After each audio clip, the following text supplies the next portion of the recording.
На уфимскую сцену вернулась индийская легенда. Премьеру возрожденного спектакля, созданного по мотивам древнего эпоса Рамаяна, показали в Башкирском театре кукол.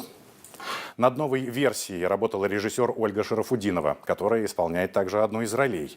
Что изменилось в постановке, а что команда постаралась сохранить в первозданном виде, расскажет Маргарита Гафарова. Перед лицом всех нарекаю Раму, доблестного героя мужа, Ситы, моей единственной дочери. Всех прошу на свадебный пир. Если большинство известных сказок свадьбой завершается, то в древнеиндийском эпосе Рамаяна, созданном примерно в 8-6 веках до нашей эры, с этого счастливого момента все события только начинают разворачиваться. В центре легенды Рама, одно из воплощений бога Вишну, чью жену Ситу похищает царь Равана. Отойди, ведь я непобедим.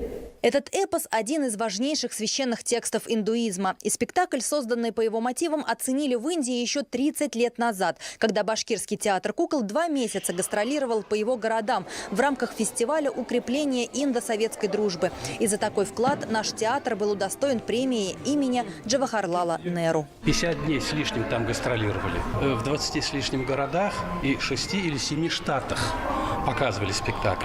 И нашему театру присвоили вот эту очень выдающуюся и большую премию. Она наравне с Ленинской премией, только в области искусства. Понимаете, что?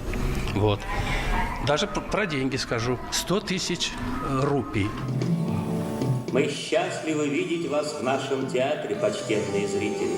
Оригинальный спектакль «Индийская легенда» был создан в 1987 году режиссером Павлом Мельниченко. Автор сценографии, кукол и костюмов – художник Наиль Байбурин. Постановка много лет шла на сцене, и его возрождение – дань памяти 2 выдающимся мастерам. Нынешняя команда постаралась максимально сохранить спектакль в первозданном виде. Однако время не пощадило декорации. Их пришлось сделать заново. А вот куклы – те самые, рожденные в СССР, хотя их тоже основательно подлатали. Это Сита, одна из главных героинь этого спектакля.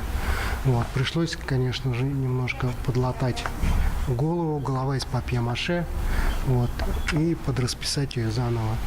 Сделать ручки новые, потому что они поролоновые тоже уже все износились. И, в общем-то, вот она жила заново.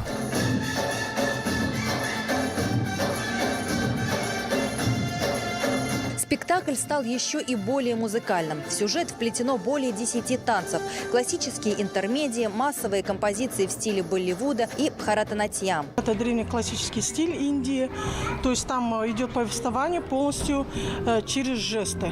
Каждое слово соответствует жесту. Это повесть о герое великом, светлом и справедливом, которого звали Рама. И вот спектакль, поставленный 30 лет назад по эпосу, созданному около 30 веков назад, вновь зазвучал на сцене. Легенда вернулась.